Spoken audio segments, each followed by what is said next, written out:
اعوذ باللہ من الشیطان الرجیم، بسم اللہ الرحمن الرحیم۔ 33واں تفسیر سیشن کا پارٹ 1۔ السلام علیکم ورحمۃ اللہ وبرکاتہ۔ سورہ نور پڑھ رہے ہیں جی ہم، اور 18واں سپارہ ہے، اور اس کا جو اب رکوع ہے وہ سپارے کا رکوع نمبر 11 ہے۔ اللہ نور السماوات والارض۔ آغاز کرتے ہیں جی۔ اعوذ باللہ من الشیطان الرجیم، بسم اللہ الرحمن الرحیم۔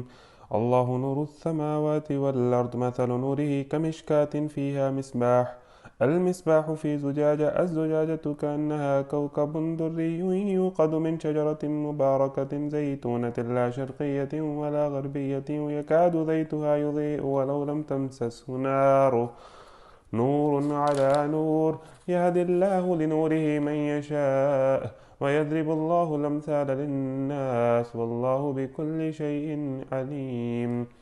في بيوت أذن الله أن ترفع ويذكر فيها اسمه يسبح له فيها بالغدو والآصال، رجال لا تلهيهم تجارة ولا بيع عن ذكر الله وإقام الصلاة وإيتاء الزكاة، يخافون يوما تتقلب فيه القلوب والأبصار، ليجزيهم الله أحسن ما عملوا ويزيدهم من فضله، والله يرزق من يشاء بغير حساب۔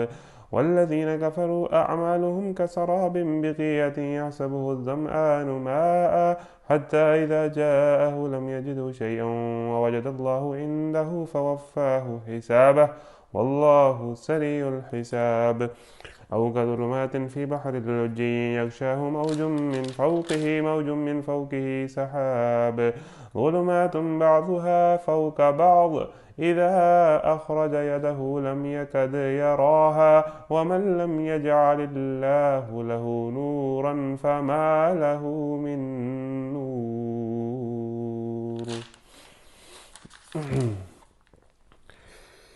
لے جی، رکوع نمبر 11 ہے۔ اللہ نور السماوات والارض، 18واں سپارہ سورہ نور۔ اللہ آسمانوں اور زمین کا نور ہے۔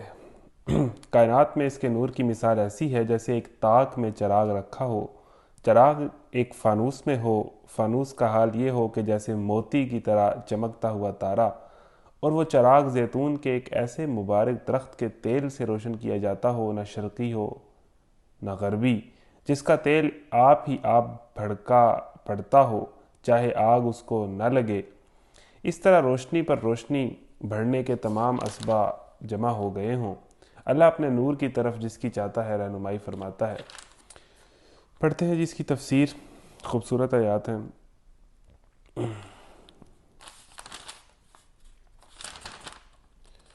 نمبر 32، اچھا یہ آگے چلا گیا۔ یعنی کائنات میں جو کچھ بھی ظہور ہے اسی کے نور کی بدولت ہے۔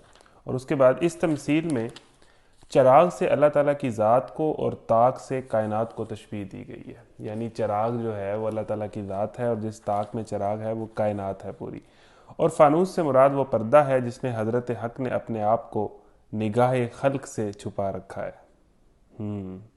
جس طرح ایک فانوس کے اندر جو ہے وہ روشنی ہوتی ہے، جل رہی ہوتی ہے، تو وہ سمجھ لیں کہ بلب کا جو شیشہ ہے ایک پردہ ہے، اس کے اندر ایک روشنی چمک رہی ہے، اور جس سے پورا کمرہ روشن ہو رہا ہے۔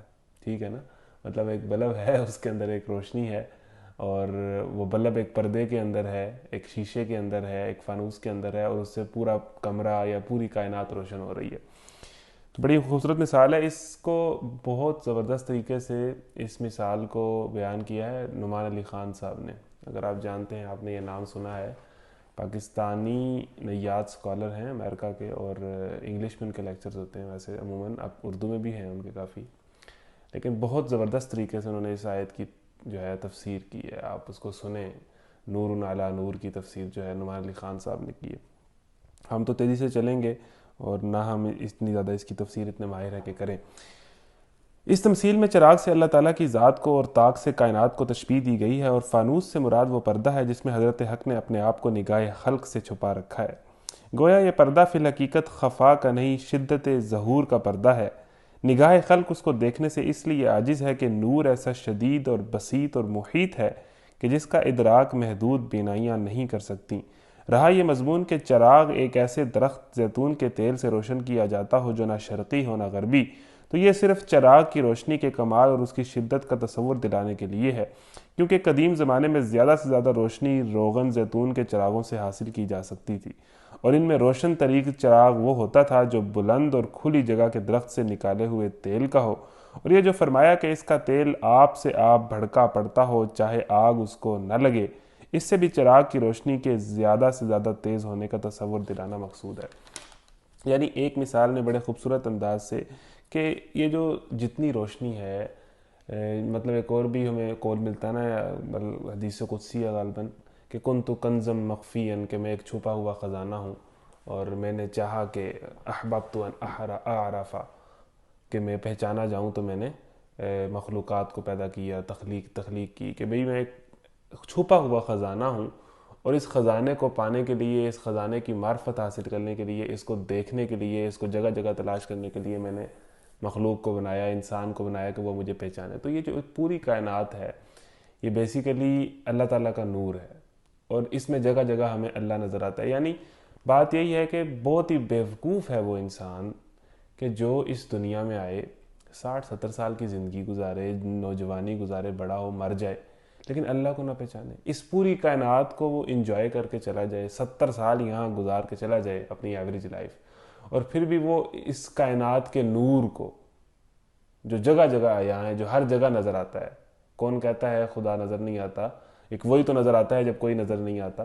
تو خدا تو ہر جگہ موجود ہے، ہر ذرے میں موجود ہے، پھولوں میں، بادلوں میں، بارشوں میں، پہاڑوں میں، اس ساری کائنات کے ایک ایک نظر کے اندر جو ہے وہ ہمیں خدا کی تخلیق نظر آتی ہے۔ تو اللہ نور السماوات والارض، لیکن خدا غائب ہے۔ یہ ایک اس سے مطلب ایک عجیب بات ہے کہ وہ نا نظر ہو کے نظر آتا ہے، مطلب کوئی تو ہے جو نظام ہستی چلا رہا ہے۔ تو اللہ نور السماوات والارض مثل نورہ کمشکات فی السماء، کہ پوری آسمان و زمین کا جو نور ہے، جو روشنی ہے، وہ اللہ ہے۔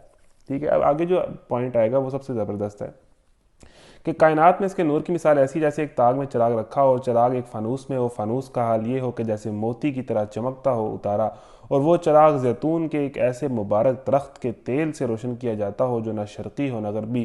یعنی وہی والی بات کی جو تفسیر میں بیان ہوا کہ جو زیتون کے کھلے درخت سے جو تیل لیا جاتا تھا، اس سے جو چراغ جلتے تھے پرانے دور میں، وہ بہت زیادہ روشن ہوتے تھے، بہت زیادہ دیر تک جلا کرتے تھے۔ تو یعنی کہ روشنی کی شدت کو اللہ تعالیٰ نے اس مثال سے ظاہر کیا ہے، جس کا تیل آپ ہی آپ سے بھڑکا پڑتا ہو چاہے آگ اس کو نہ لگے، اس طرح روشنی پر روشنی بڑھنے کے تمام اسباب جمع ہو گئے ہوں۔ اللہ اپنے نور کی طرف سے جس کی چاہتا ہے رہنمائی فرماتا ہے۔ اب وہ جو نور ہے اللہ تعالیٰ کا، اللہ تعالیٰ اس نور سے جس کو چاہتا ہے ہدایت دیتا ہے۔ اب یہ ہے بات سمجھنے کی کہ اس ساری کائنات کے نور میں جو اللہ تعالیٰ کا نور ہمیں نظر آ رہا ہے، پھر بھی اس نور کو لوگ نہیں دیکھ پاتے۔ یعنی ایک بہت بڑی تعداد ہے انسانوں کی جو اللہ کو نہیں پہچانتے۔ دیکھیں مطلب یہ کیسی عجیب بات ہے کہ ایک انتہائی واضح چیز بھی کچھ لوگوں کو نظر نہیں آتی، کیونکہ وہ اپنی نفسانی خواہشات کے اندھیروں میں جا چکے ہوتے ہیں، وہ اندھے بہرے گونگے ہو چکے ہوتے ہیں، وہ بے مقصدیت کی دلدل میں جو ہے وہ ڈوب رہے ہوتے ہیں، تو ان کو یہ واضح ترین نور اور روشنی جو سورج کی طرح پنہا ہے نظر نہیں آتی۔ اللہ اپنے نور سے پھر جس کی چاہتا ہے رہنمائی کرتا ہے۔ ٹھیک ہے جی، وہ لوگوں کو مثالوں سے بات سمجھاتا ہے، وہ ہر چیز سے خوب واقف ہے۔ اس کے نور کی طرف ہدایت پانے والے ان گھروں میں پائے جاتے ہیں جنہیں بلند کرنے کا اور جن میں اپنے نام کی یاد کا اللہ نے اذن دیا ہے۔ ان میں ایسے لوگ صبح و شام اس کی تسبیح کرتے ہیں جنہیں تجارت اور خرید و فروخت اللہ کی یاد سے اور اقامت نماز اور ادائے زکوٰۃ سے غافل نہیں کر دیتی۔ بڑی خوبصورت آیت ہے، رجال اللہ تلہیہم تجارت ولا بیع عن ذکر اللہ و اقام الصلاۃ و ایتاء الزکاۃ، کہ بھئی مرد تو وہ ہیں، لوگ تو وہ ہیں، اصل بندے تو وہ ہیں جن کو نہیں غافل کرتی اللہ کی یاد اور اقامت صلاۃ، ان کے کاروبار، ان کی روزمرہ کی روٹین ان کو اللہ کی یاد سے اور نماز سے غافل نہیں کرتی۔ اب ہمیں جو ہماری روزمرہ کی روٹین ہے، یعنی یہاں پر اللہ کی یاد کو علیحدہ مینشن کیا، پھر نماز کا علیحدہ ذکر کیا، کہ یعنی کہ کوئی بندہ یہ کہے کہ صرف میں اللہ کو یاد کرتا ہوں، اللہ میرے دل میں ہے، لیکن نماز نہ پڑھتا ہو تو وہ اللہ کو یاد نہیں کرتا۔ یعنی اس کے سارے اللہ کی یاد کی اور اللہ کی محبت کتابیں، وہ جتنی مرضی حمد و ثنا کرے، جتنا مرضی ذکر کرے، وہ 33 دفعہ سبحان اللہ کہنے کی بجائے 33,000 دفعہ سبحان اللہ کہہ لے اللہ کی یاد میں، لیکن وہ نماز 5 وقت کی نہیں پڑھ رہا اپنی روٹین کو، روزمرہ کی چیزوں کو چھوڑ کر، تو وہ اللہ کو یاد نہیں کر رہا۔ صحیح ہے. تو یہ کلیئر ہونا چاہیے کہ اللہ نے اپنے آپ کو یاد کرنے کا طریقہ بتایا ہے. ایک ذکر ہے, ٹھیک ہے, وہ تو ہر ٹائم ہے 24 گھنٹے, لیکن نماز ایک اصل چیز ہے اللہ تعالیٰ کی یاد. اقیم الصلاۃ لذکری. تو ان کے کاروبار, ان کی دکانیں, ان کی روٹین ان کو نماز سے غافل نہیں کرتی. اب آپ اندازہ کر لیں کہ یہ جو لوگ کاروبار ہوتے ہیں, جو دن سے رات جاب کرتے ہیں, دکانیں چلاتے ہیں, اپنا کاروبار چلاتے ہیں, بزنس چلاتے ہیں, آفس جاتے ہیں, یعنی کہ بہت یہ نماز اذان کا ٹائم ہوتا ہے, نماز کے لیے نہیں جاتے. مطلب انہیں اس ٹائم اور زیادہ اہم کام انہیں محسوس ہو رہے ہوتے ہیں, آفس کا کام, کاروباری کام, یہ جو یعنی اللہ تعالیٰ یہ بات کر رہا ہے کہ جتنا مرضی ضروری کام ہے, جتنی مرضی ان کی ٹف روٹین ہے, جتنی مرضی ان کی ہیکٹک روٹین ہے, جو مرضی ان کا یونیورسٹی کا اور اکیڈمی کا اسکیجول ہے, نماز سے یہ غافل نہیں ہوتے. یعنی کہ ان کا اسکیجول ان کو نماز سے غافل نہیں کرتا. یہ اپنا اسکیجول اس طرح ترتیب دیتے ہیں, یا نماز آ جائے تو کمپرومائز نہیں کرتے.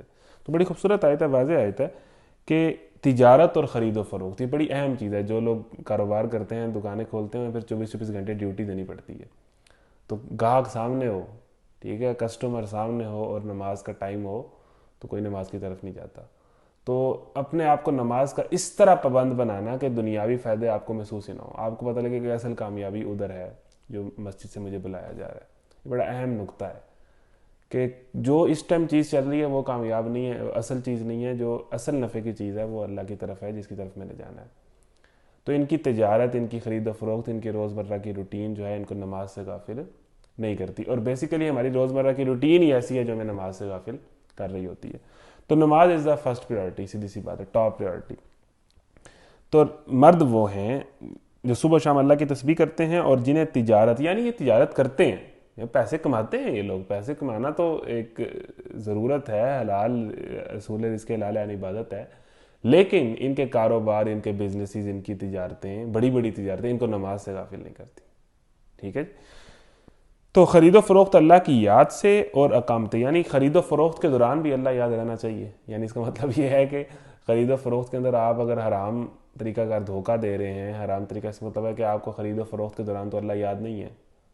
مطلب اس میں یہ چیز بھی کلیئر ہوگی کہ ایک بندہ 5 نمازیں پوری کیے رکھے, اور جو دکان اس نے چلائی ہوئی ہے اس میں حرام بیچ رہا ہے, یا حرام طریقے سے کما رہا ہے, یا فراڈ کر رہا ہے, یا غلط پروڈکٹ دے رہا ہے.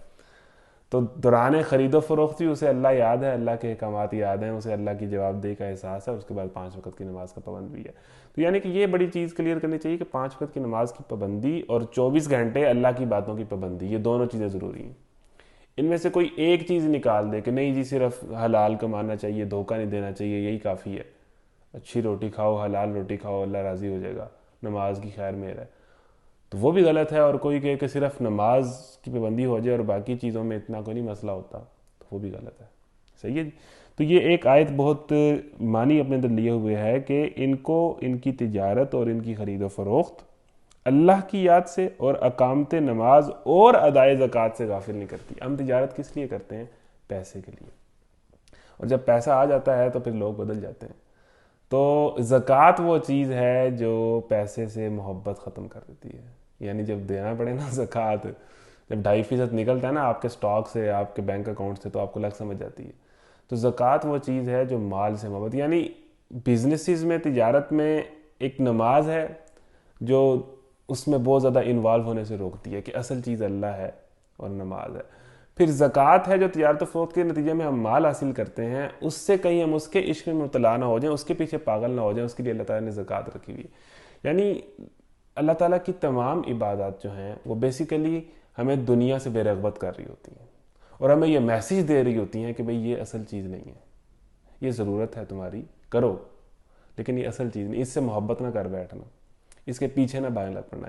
اچھی چیزیں استعمال کرو, اچھا کھاؤ, اچھا پیو, لیکن اس کو سب کچھ نہ سمجھ لینا. یہ ذہن میں رکھنا کہ اصل چیز اللہ کا ذکر, اللہ کی یاد, اللہ کے احکامات کی پابندی.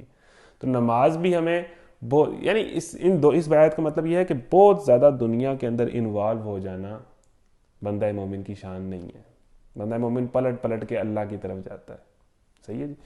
تو ان کی خرید و فروخت اللہ کی یاد سے, اقامت نماز سے اور ادائے زکوٰۃ سے ان کو غافل نہیں کرتی. صرف پیسے کمانے کے چکر میں رہتے, پیسے کما کے پھر یہ اللہ کی راہ میں دینے کے جو ہے کوششوں میں رہتے ہیں.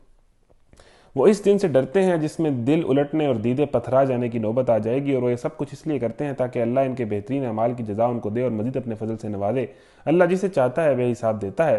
اس کے برعکس جنہوں نے کفر کیا، ان کے اعمال کی مثال ایسی ہے جیسے دشت بے آب میں سراب کے پیاسا اس کو پانی سمجھے ہوئے تھا، مگر جب وہاں پہنچا تو کچھ نہ پایا، بلکہ وہاں اس نے تو اللہ کو موجود پایا جس نے اس کا پورا پورا حساب چکا دیا۔ یعنی جو لوگ اللہ کو بھول جاتے ہیں ان کی مثال ایسی ہے کہ جس طرح ہمیں سڑک پر جاتے ہوئے دور ایسے محسوس ہوتا ہے کہ پانی ہے، اس کو کہتے ہیں سراب، کہ یعنی دور سے وہ پانی محسوس ہوتا ہے، جب بندہ اس کے قریب بھاگتا ہے کہ وہ کیا ہے جی کیا ہے، وہ کچھ بھی نہیں ہوتا۔ تو دنیا کے پیچھے بھاگنے کو اللہ نے اس سے تشبیہ دی ہے کہ یہ دنیا کے پیچھے جو بھاگتے ہیں یا جو اللہ کو بھول جاتے ہیں، اللہ کا انکار کر کے دنیا کی زندگی گزارتے ہیں، وہ گویا سراب کے پیچھے جا رہے ہیں کہ وہ نظر کا دھوکہ ہے، انہیں لگ رہا ہے کہ یہ بہت اہم چیز ہے اور بہت ضروری چیز ہے، وہ اس کے پیچھے جاتے ہیں، ٹائم بھی لگ جاتا ہے، ایفرٹ بھی لگ جاتی ہے، جدوجہد بھی لگ جاتی ہے، جب وہاں پہنچتے ہیں تو کچھ بھی نہیں ہوتا۔ تو وہاں پہنچیں گے تو کچھ نہیں ہوگا، لیکن وہاں اللہ ہوگا جو ان کا حساب چکا دے گا۔ ٹھیک ہے نا، یہ آیت یہ بیان کرے گی، یعنی کہ وہ سراب میں ہے، مگر جب وہاں کوئی پیاسا ہو اور وہ اس کو پانی نظر آئے جس طرح سراب پانی محسوس ہوتا ہے تو وہ جائے تو کچھ بھی نہ ہو، مگر جب وہاں پہنچا تو کچھ نہ پایا، بلکہ وہاں اس نے اللہ کو موجود پایا جس نے اس کا پورا پورا حساب چکا دیا، اور اللہ کو حساب لیتے دیر نہیں لگتی۔ یا پھر اس کی مثال ایسی ہے جیسے ایک گہرے سمندر میں اندھیرا کہ اوپر ایک موج چھائی ہوئی ہے، اس پر ایک اور موج، اور اس کے اوپر بادل تاریکی پر تاریکی مسلط ہے، آدمی اپنا ہاتھ نکالے تو اسے بھی نہ دیکھنے پائے، جسے اللہ نور نہ بخشے اس کے لیے پھر کوئی نور نہیں ہے۔ یعنی وَمَن لَّمْ يَجْعَلِ اللَّهُ لَهُ نُورًا فَمَا لَهُ مِن نُور۔ اس کی مثال ایسی ہے کہ یہ اندھیروں میں ہے، جس طرح میں نے پہلے بات کی کہ وہ اپنی خواہشات کے اندر، اپنی غفلت کے اندھیروں کے اندر اس طرح ڈوب جاتا ہے انسان کہ اتنے واضح نور کو، اللہ کی روشنی کو جو چراغ کی طرح زیتون کے تیل کی چراغ سے بڑی شدت کے ساتھ نمایاں ہے، وہ بھی اس نور کو نہیں دیکھ سکتے کیونکہ یہ غفلت کے اندھیروں کے اندر ہوتے ہیں۔ ان کی مثال ایسے ہے کہ جیسے سمندر کی گہرائی میں ہے، اس کے اوپر موج ہے، اس کے اوپر موج ہے، اور اگر وہ سمندر سے کوشش کر کے نکل بھی آئے تو اوپر ایک کالا بادل ہے، اس کے اندھیرے ہیں، یعنی یہ نور دیکھ ہی نہیں سکیں گے، چاہے جتنے مرضی بڑے فلاسفر ہوں، بہت زیادہ ڈگریاں ہوں، بہت آگے نکل گئے ہوں، بہت زیادہ کول ہوں، بہت اچھے کپڑے پہنے ہوں، لیکن جو اللہ سے نافرمان ہوتا ہے، جو اللہ کو بھول چکا ہوتا ہے، وہ اندھیروں میں ہوتا ہے، اس کی حالت بہت بے بسی والی حالت ہوتی ہے۔ ٹھیک ہے، تو جسے اللہ نور نہ بخشے اس کے لیے پھر کوئی نور نہیں ہے، یعنی جسے اللہ روشنی نہیں دیتا، روشنی نہیں دینا چاہتا، پھر وہ جو مرضی ہے وہ کچھ نہیں ہے۔ کیا تم دیکھتے نہیں ہو کہ اللہ کی تسبیح کر رہے ہیں وہ سب جو آسمان اور زمین میں ہیں، اور وہ پرندے جو پر پھیلائے اڑ رہے ہیں، ہر ایک اپنی نماز اور تسبیح کا طریقہ جانتا ہے۔ یعنی یہ پوری کائنات، یہ پرندے سارے اللہ تعالیٰ کی تسبیح میں مشغول ہیں، ہر کسی کی اپنی اپنی نماز ہے، اپنی اپنی نماز کا طریقہ ہے، اپنے طریقے سے وہ اللہ کو یاد کر رہا ہوتا ہے۔ ہر ایک اپنی نماز اور تسبیح کا طریقہ جانتا ہے، اور یہ سب جو کچھ کرتے ہیں اللہ اس سے باخبر رہتا ہے۔ آسمان اور زمین کی بادشاہی اللہ ہی کے لیے ہے، اور اسی کی طرف سب کو پلٹنا ہے۔ کیا تم دیکھتے نہیں ہو کہ اللہ بادل کو آہستہ آہستہ چلاتا ہے، پھر اس کے ٹکڑوں کو باہم جوڑتا ہے، پھر اسے سمیٹ کر ایک کثیف ابر بنا دیتا ہے، پھر تم دیکھتے ہو کہ اس کے خول سے بارش کے قطرے ٹپکتے چلے آتے ہیں، اور وہ آسمان سے ان پہاڑوں کی بدولت جو اس میں بلند ہیں اولے برساتا ہے، پھر جسے چاہتا ہے ان کا نقصان پہنچاتا ہے، اور جسے چاہتا ہے ان سے بچا لیتا ہے۔ اس کی بجلی کی چمک نگاہوں کو خیرہ کیے دیتی ہے، رات اور دن کا الٹ پھیر وہی کر رہا ہے۔ اس میں ایک سبق ہے آنکھوں والوں کے لیے، آنکھوں والوں کے لیے۔ اللہ تعالیٰ کہتا ہے سبق تو ہے، لیکن جس کے پاس آنکھیں، جس کے پاس دیکھنے والی آنکھ ہے، ٹھیک ہے نا۔ اور اللہ نے ہر جاندار ایک طرح کے پانی سے پیدا کیا، کوئی پیٹ کے بل چل رہا ہے تو کوئی دو ٹانگوں پر۔ پیٹ کے بل یہ جو ہم کہتے ہیں ریپٹائلز جن کو ہم کہتے ہیں، پیٹ کے بل جن کی ٹانگیں نہیں ہوتی، کوئی پیٹ کے بل چل رہا ہے تو کوئی دو ٹانگوں پر، اور کوئی چار ٹانگوں پر۔ دو ٹانگوں پر تو انسان چل رہے ہیں، ٹھیک ہے، اور چار ٹانگوں پر جتنے چوپائے ہیں۔ جو کچھ وہ چاہتا ہے پیدا کرتا ہے، اور وہ ہر چیز پر قادر ہے۔ ہم نے صاف صاف حقیقت بتانے والی آیات نازل کر دی۔ دیکھیں نا، اللہ تعالیٰ نے مطلب سائنس کے اندر ہم نے جتنی تقسیمیں پڑھی ہیں جانوروں کے اندر، اللہ تعالیٰ نے بڑے خوبصورت انداز سے اس کو بیان کر دیا کہ اللہ تعالیٰ کی مخلوقات میں سے کوئی پیٹ کے پل چل رہا ہے، کوئی دو ٹانگوں پہ چل رہا ہے، اور کوئی چار ٹانگوں پر چل رہا ہے۔ یہ یعنی کہ تین طرح کی اللہ تعالیٰ کی مخلوقات ہیں۔ جو کچھ وہ چاہتا ہے پیدا کرتا ہے، وہ ہر چیز پر قادر ہے۔ ہم نے صاف صاف حقیقت بتانے والی آیات نازل کر دی ہیں۔ آگے صراط مستقیم کی طرف ہدایت اللہ ہی جسے چاہتا ہے دیتا ہے۔ یہ لوگ کہتے ہیں کہ ہم ایمان لائے، اللہ رسول پر ہم نے اطاعت قبول کی، مگر اس کے بعد ان میں سے ایک گروہ اطاعت سے منہ موڑ جاتا ہے۔ ایسے لوگ ہرگز مومن نہیں ہے۔ جب ان کو بلایا جاتا ہے اللہ اور اس کے رسول کی طرف تاکہ رسول ان کے آپس کے مقدمے کا فیصلہ کریں، تو ان میں سے ایک فریق کترا جاتا ہے۔ البتہ اگر حق ان کی موافقت میں ہو تو رسول کے پاس بڑے اطاعت کیش بن کر آ جاتے ہیں؟ کیا ان کے دلوں کو منافقت کا روگ لگا ہوا ہے، یا یہ شک میں پڑے ہوئے ہیں، یا ان کو یہ خوف ہے کہ اللہ اور اس کے رسول ان پر ظلم کرے گا؟ اصل بات یہ ہے کہ ظالم تو یہ لوگ خود ہیں۔ ایمان لانے والوں کا کام تو یہ ہے کہ جب اللہ اور اس کے رسول کی طرف بلائے جائیں تاکہ رسول ان کے مقدمے کا فیصلہ کرے تو وہ کہیں کہ ہم نے سنا اور اطاعت کی۔ اب دیکھیں، یہ آج کے دور میں جب اللہ کے رسول تو اب نہیں ہیں، لیکن آج کے دور میں شاید کا کیا مطلب ہے کہ ہمیں اللہ اور اس کے رسول کی طرف کس طرح بلایا جاتا ہے؟ یعنی کہ ہمارے جتنے بھی معاملات ہیں، جتنے بھی مسائل ہیں، جتنے بھی ایشوز ہیں، ہمیں چاہیے کہ اپنے تمام مقدموں کے فیصلے اسلام کے اصولوں کے مطابق کریں، اور پھر جو اسلام اس کے متعلق کہتا ہو اس کو مان جائیں۔ بات آسان نہیں ہوتی، جہاں پر آپ نے زیادتی کی ہے، آپ نے گناہ کیا ہے، آپ نے غلط کیا ہے، آپ اپنا گناہ مانیں اور اس بات کو مان جائیں، ٹھیک ہے نا، حق کی طرف آئیں۔ یعنی ہمارے جتنے معاملات ہیں، ایمان لانے والوں کا کام تو یہ ہے کہ جب وہ اللہ اور رسول کی طرف بلائے جائیں تاکہ رسول ان کے مقدمے کا فیصلہ کرے تو وہ کہیں کہ ہم نے سنا اور اطاعت کی۔ یعنی زندگی کے تمام معاملات میں اللہ تعالیٰ اور اس کے رسول نے جو فیصلے کر دیے ہیں، اب ہمارا یہ کام ہے کہ ہم کہیں سمعنا و اطعنا، ٹھیک ہے؟ یا ہمیں جتنے بھی زندگی میں مسائل آتے ہیں، ٹھیک ہے نا، جہاں پر ہمیں لگتا ہے کہ ہمیں کیا کرنا ہے، تو وہاں پر جب ہم اللہ اور اس کے رسول کی طرف اپنا مقدمہ لوٹائیں تو وہاں سے ہمیں جو رہنمائی ملے ہم اس کو مان لیں کہ بھی میرا دل تو خیر یہ کرنے کا کر رہا تھا، لیکن اسلام کو یہ بات نہیں پسند، تو اب میں کیا کر سکتا ہوں؟ میں مومن ہوں، میں ایمان لایا ہوں، تو میں نے اس طرف جانا ہے، میں نے اپنی خواہش کے پیچھے نہیں جانا، اپنے خواب کے پیچھے نہیں جانا اگر کوئی اس طرح کا میرا خواب ہے، ٹھیک ہے نا؟ تو بات ختم۔ اللہ اور اس کے ایمان کس چیز کا نام ہے کہ جو اللہ اور اس کے رسول کے فیصلے ہیں، اللہ اور اس کے رسول کے مقدمات میں جو فیصلے کریں، تو مومن کا کام ہے کہ وہ جیسا بھی ان کو ناگوار بھی ہو تو وہ سنیں اور اطاعت کریں۔ ایسے ہی لوگ فلاح پانے والے ہیں اور کامیاب وہی ہیں اور جو اللہ اور اس کے رسول کی فرما برداری کریں اور اللہ سے ڈریں اور اس کی نافرمانی سے بچیں، یہی لوگ کامیاب ہیں۔ سورہ نور مکمل ہوئی؟ نہیں ابھی آگے ہے، سوری، اچھا جی۔ یہ منافق اللہ کے نام سے کڑی کڑی قسمیں کھا کر کہتے ہیں کہ آپ حکم دیں تو ہم گھروں سے نکل کھڑے ہوں۔ ان سے کہو قسمیں نہ کھاؤ، تمہاری اطاعت کا حال معلوم ہے، تمہارے کرتوتوں سے اللہ بے خبر نہیں ہے۔ کہو کہ اللہ کے مطیع بنو اور رسول کے تابع فرمان بن کر رہو، لیکن اگر تم پھیرتے ہو تو خوب سمجھ لو کہ رسول صلی اللہ علیہ وسلم پر جس کا فرض کا بار رکھا گیا ہے اس کا ذمہ دار وہ ہے، اور تم پر جس فرض کا بار ڈالا گیا ہے اس کے ذمہ دار تم ہو۔ اس کی اطاعت کرو تو خود ہی ہدایت پاؤ گے، ورنہ رسول کی ذمہ داری اس سے زیادہ کچھ نہیں ہے کہ صاف صاف حکم پہنچا دے۔ یعنی رسول کا کام تھا کہ آپ تک اللہ کا حکم پہنچا دے، اگر آپ اطاعت نہیں کر رہے تو رسول اس کے ذمہ دار نہیں ہے۔ اللہ نے وعدہ فرمایا ہے تم سے ان لوگوں کے ساتھ جو ایمان لائے اور نیک عمل کریں کہ وہ ان کو اسی طرح زمین میں خلیفہ بنائے گا جس طرح ان سے پہلے گزرے ہوئے لوگوں کو بنا چکا ہے۔ ان کے لیے ان کا اس دین کو مضبوط بنیادوں پر قائم کر دے گا جسے اللہ تعالیٰ نے ان کے حق میں پسند کیا ہے، اور ان کی موجودہ حالت خوف کو امن سے بدل دے گا۔ بس وہ میری بندگی کریں اور میرے ساتھ کسی کو شریک نہ کریں، اور جو اس کے بعد کفر کرے تو ایسے ہی لوگ فاسق ہیں۔ نماز قائم کرو، زکوٰۃ دو اور رسول کی اطاعت کرو، امید ہے کہ تم پر رحم کیا جائے گا۔ جو لوگ کفر کر رہے ہیں اور ان کے متعلق اس غلط فہمی میں نہ رہو کہ وہ زمین میں اللہ کو عاجز کر دیں گے، ان کا ٹھکانہ دوزخ ہے اور وہ بڑا ہی برا ٹھکانہ ہے۔ اچھا تفسیر پڑھتے ہیں اس کی 35۔ بعض لوگ اس کا یہ مطلب سمجھ بیٹھے ہیں کہ جس کو بھی دنیا میں حکومت حاصل ہے اسے خلافت حاصل ہے، حالانکہ آیت میں ارشاد یہ ہوا ہے کہ جو اہل ایمان ہوں گے اللہ ان کو خلافت عطا فرمائے گا۔ اس کے معنی یہ بھی ہو سکتے ہیں کہ خلافت پا کر ناشکری کرے، اور یہ بھی ہو سکتے ہیں کہ منافقانہ روش پر اتر آئے کہ بظاہر مومن اور حقیقت میں ایمان سے خالی ہو۔ یعنی اگر ایمان والے صحیح معنوں میں ایمان لائیں گے، اللہ کی اطاعت کریں گے، تو اللہ تعالیٰ کا یہ وعدہ ہے مومنین سے کہ میں تمہیں دنیا کی حکومت عطا کروں گا، اور کی یعنی کہ انہی صحابہ کو جو عرب کے صحراؤں میں رہتے تھے، جن کی دنیا کے اندر اس عرب کی کوئی حیثیت نہیں تھی، کوئی پوچھتا نہیں تھا، مطلب روم اور ایران سپر پاورز تھے اور عرب تو سمجھا جاتا تھا کہ یہ ایک جاہل قوم ہے، صحراؤں میں کچھ بدو لوگ بستے ہیں، اس کے علاوہ یہ کچھ بھی نہیں ہے، اور ایسی بات تھی۔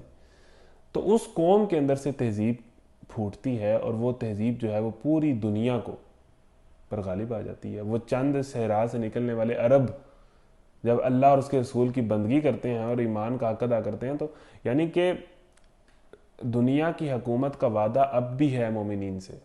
وَلَا تَهِنُوا وَلَا تَحْزَنُوا وَأَنْتُمُ الْأَعْلَوْنَ إِن كُنتُم مُؤْمِنِينَ، تم ہی غالب رہو گے اگر تم ایمان لاؤ، اگر تم مومن ہو۔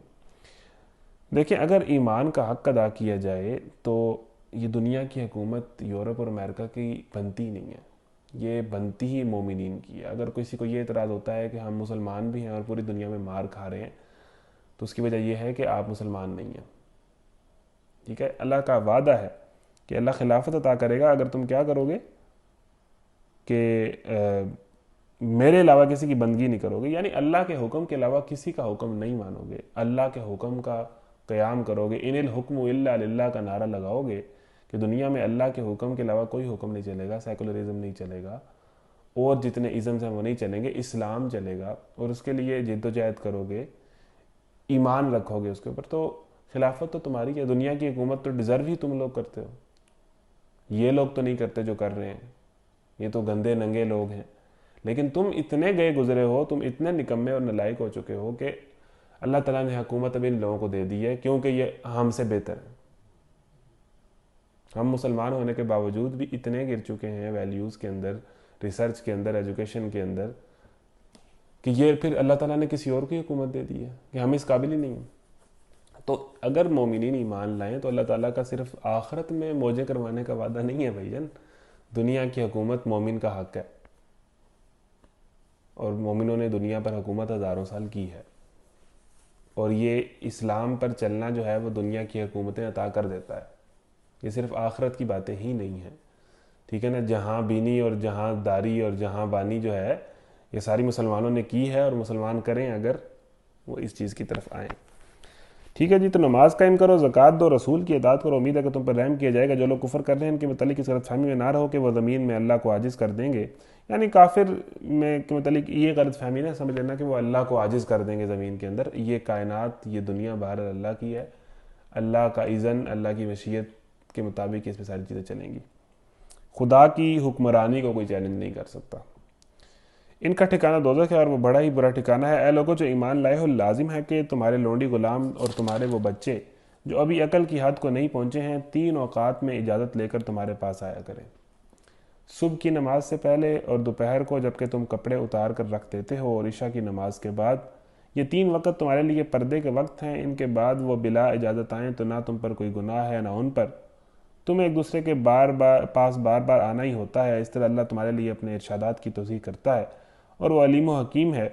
اور اب جب تمہارے بچے عقل کی حد کو پہنچ جائیں تو چاہیے کہ اسی طرح اجازت لے کر آیا کریں جس طرح ان کے بڑے اجازت لیتے رہے ہیں، اس طرح اللہ اپنی آیات تمہارے سامنے کھولتا ہے اور وہ علیم و حکیم ہے۔ یعنی دیکھیں گھروں کے اندر بھی مینرز کی بات اللہ تعالیٰ نے سکھائی ہے، اور یہ جوائنٹ فیملی کلچرز میں ایسا ہوتا نہیں ہے، مطلب اللہ تعالیٰ پوری پرائیویسی دینے کی بات کرتا ہے کہ جو فیملی ہے اس کی پوری پرائیویسی ہے، کہ گھر کے اندر جو بڑے لوگ ہیں، ایڈلٹ لوگ ہیں، بڑے بچے ہیں جو سمجھتے ہیں چیزوں کو، اور ہاں اچھا جو ابھی عقل کی حد کو نہیں پہنچے ہیں، جو چھوٹے بچے ہیں، بڑے تو خیر انہیں پتہ ہی ہے، جو چھوٹے بچے ہیں انہیں 3 اوقات میں انہیں یہ بات سمجھائی جائے کہ آپ نے کمرے کے اندر اجازت لے کر داخل ہونا ہے۔ ویسے بھی یہ ایک بڑی نارمل سی بات ہے، یہ لوگ خیال نہیں رکھتے کہ اگر کمرے کے اندر ایک بندہ ہی ہے اور وہ مرد بھی ہے تو پھر بھی یہ مینرز کے خلاف ہے کہ آپ امی دروازہ کھول کے منہ اٹھا کے اندر چلے جائیں۔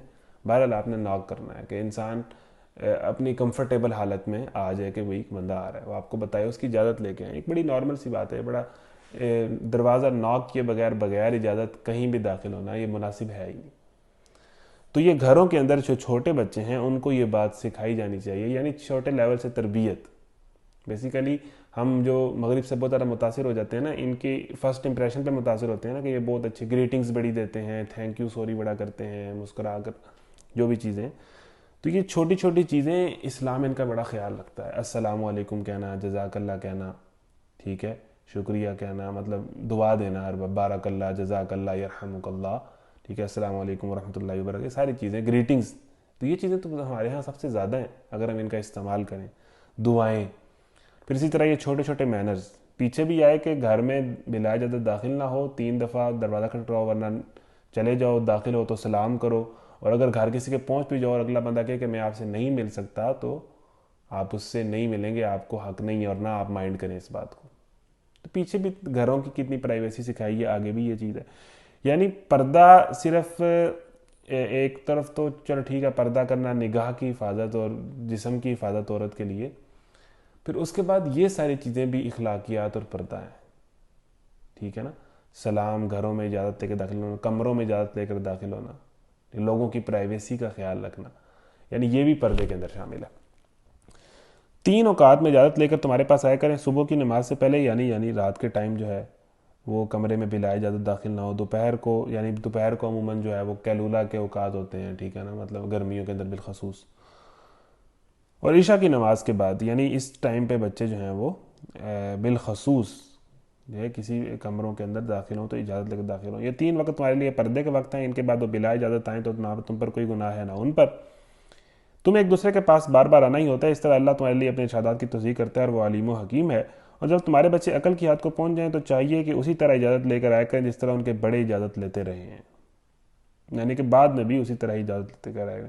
اس طرح اللہ اپنی آیات تمہارے سامنے کھولتا ہے اور وہ علیم و حکیم ہے. اور جو عورتیں جوانی سے گزری بیٹھی ہوں، نکاح کی امیدوار نہ ہوں، وہ اگر اپنی چادریں اتار کر رکھ دیں تو ان پر کوئی گناہ نہیں ہے، بشرط یہ کہ زینت کی نمائش کرنے والی نہ ہو. اچھا، یہاں پر بات یہ کی جاتی ہے کہ بھئی پردہ کرنا ہے یا نہیں کرنا، تو بوڑھی عورتوں کے لیے بھی، بھئی جس نے نکاح کرنا ہی نہیں ہے، جس کی شادی کی عمر رہی نہیں ہے، جو جوانی گزار چکی ہے، اس کو بھی اللہ تعالیٰ پسند نہیں کرتا کہ وہ بھی پردہ اتارے. تو ہم جوان عورتیں، ہمیں ہمارا دل کر رہا ہوتا ہے کہ بھی ہم ٹائٹ سے ٹائٹ کپڑے پہنیں اور ہمیں اجازت مل ہی جائے کسی طریقے پردہ اتارنے کی، یا کوئی بال دکھانے کی یا چہرہ دکھانے کی. کوئی ہم کسی نہ کسی رخصت کے چکر میں ہی ہوتے ہیں، یعنی کہ جس دن پارٹی ہے اس دن تو کم از کم پردہ نہیں ہونا چاہیے نا، جس دن کوئی. تو یہاں پر اللہ تعالیٰ بات کر رہا ہے کہ جو عورتیں بوڑھی ہو چکی ہیں، جن کے اندر اس طرح کوئی کشش نہیں رہی، وہ بھی، انہیں بھی پردہ ہی کرنا چاہیے. مطلب عورت ایک ایسی چیز ہے کہ اللہ تعالیٰ اس فتنے کو جڑ سے اکھاڑ دینا چاہتا ہے. یہ کہیں بھی کسی بھی صورت میں ہو سکتا ہے. ہاں، مطلب اس کی اجازت کس شرط میں ہے کہ وہ، مطلب جو بوڑھی ہو چکی ہے اس میں اس طرح کوئی کشش بھی نہیں رہی، تو وہ اپنے گھر کے اندر اپنی چادر اتار کے رکھ دیں تو ان پر کوئی گناہ نہیں ہے، ٹھیک ہے، بشرط یہ کہ زینت کی نمائش نہ کرنا چاہ رہی ہوں. اچھا، مجھے یہ بتائیں کہ ہمارے ہاں جتنی عورتیں جو ہیں مطلب جو میک اپ کر رہے ہوتے ہیں یا دکھا رہے ہوتے ہیں، اس کی وجہ کیا ہوتی ہے کہ بھی میری خوبصورتی دیکھی جائے؟ یہ میک اپ کیوں کیا جاتا ہے؟ مطلب میک اپ کرنے کی کوئی وجہ؟ وہ اس لیے کیا جاتا ہے کہ میری زینت دیکھی جائے، میں خوبصورت لگوں، میں اٹریکٹیو لگوں. یہی، اور تو کوئی زینت کے لیے ہی ساری چیزیں کی جاتی ہیں، اور انسان کی فطرت کے اندر یہ چیز ہے. تو یعنی کہ اس عورت کو بھی چادر اتارنے کی اگر اجازت ہے تو وہ زینت کی نمائش نہیں، کہ اس کے اندر یہ بالکل بات نہ ہو کہ بھی میری طرف لوگ دیکھیں، میری جو زینت جو تھوڑی بہت رہ گئی ہے اس سے لوگ اٹریکٹ ہوں، یہ اس کی نیت قطعاً نہ ہو. تو پھر بڑھاپے کے اندر اس کو گھر کے اندر چادر اتار لے. یعنی آپ دیکھیں شدت کتنی ہے اس معاملے کے اندر، ٹھیک ہے. تو ہم بیسیکلی جو ٹائٹ ڈریس ہماری ہاں جو یوتھ پہنتی ہے، یا جتنے بھی طرح طرح کے فیشن آئے ہوئے ہیں، کس لیے ہیں کہ لوگ میری طرف اٹریکٹ ہوں، میں خوبصورت لگوں، میں جاذب، اور تو اس کی کوئی وجہ نہیں، ٹھیک ہے. تو بیسیکلی زینت کی نمائش ہی کو تو اسلام روکتا ہے، اور عورت پر پابندی لگتا ہے کہ اپنی زینت، کیونکہ تم سرتاپا خوبصورت ہو. یعنی ایک عورت یہ نہ سمجھے کہ اگر وہ خوبصورت نہیں ہے، مطلب وہ چہرہ اس کا خوبصورت نہیں ہے، تو اس کا مطلب یہ نہیں ہے کہ وہ مرد کے لیے اس کے اندر کوئی کشش نہیں ہے. عورت ایک ایسی اللہ تعالیٰ کی تخلیق ہے جو سرتاپا خوبصورت ہے، ٹھیک ہے نا.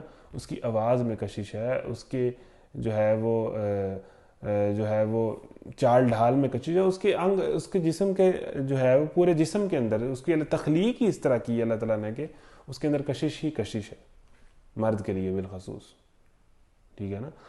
تو اس لیے عورت کو پورا جسم ڈھانکنے کا کہا گیا، ٹھیک ہے. تو اور پیچھے ہم نے جو سارا وہ پڑھا ہے پردے کے سارے معاملات، تو اس میں وہ ایک کویسچن میرا دل تھا کہ ایڈریس کروں، کہ وہ جس طرح ہمیں زنا کی سزائیں پڑھی ساری، کہ 100 کوڑے اور ترس بھی نہ کھانا اور پبلک میں مارنا اور ساری چیزیں. پھر یہ ہے کہ نظر کی بھی حفاظت کرنا، عورت کو دیکھنا تک نہیں، اور عورت کے اوپر پردے کے اتنے شدید احکامات، گھروں کے اندر کس سے کرنا ہے کس سے نہیں کرنا، گھر کے اندر بھی یہ سارے اتنے شدید احکامات ہیں. اس سے ہمارے ذہن میں کہیں یہ غلط فہمی پیدا ہونے لگ پڑتی ہے کہ بھئی اسلام محبت کا دشمن تو نہیں ہے، کہ بھئی یہ اسلام کیسا اسلام ہے، کیسا دین ہے کہ یہ محبت ہی نہیں کرنے دیتا، پیار ہی نہیں کرنے دیتا. تو کیا جو مذہب ہوتا ہے، وہ دین ہوتا ہے، وہ کیا پیار کا یا محبت کا یا عشق کرنے کا دشمن ہوتا ہے؟ تو دشمن تو قطعاً نہیں ہے. اسلام تو محبت کا بہت بڑا حامی ہے. مطلب پسند کی شادی کی اجازت سے لے کر جیسے ہی بالغ ہو، اور اسلام تو کہتا ہے کہ آپ نکاح کریں، آپ محبت کریں، ٹھیک ہے نا. آپ جیسے ہی بالغ ہو آپ نکاح کریں. اس سے زیادہ اسلام آپ کو کتنی محبت کا سپورٹ کرے. پھر اس کے بعد یہ جو پوری پرائیویسی دینے کی بات ہے، ٹھیک ہے نا، یہ کس لیے ہے کہ تاکہ جو ہے وہ آپ محبت کریں. پھر یہ جو اولاد بڑھانے کی بات ہے، یہ کس لیے ہے آپ محبت کریں.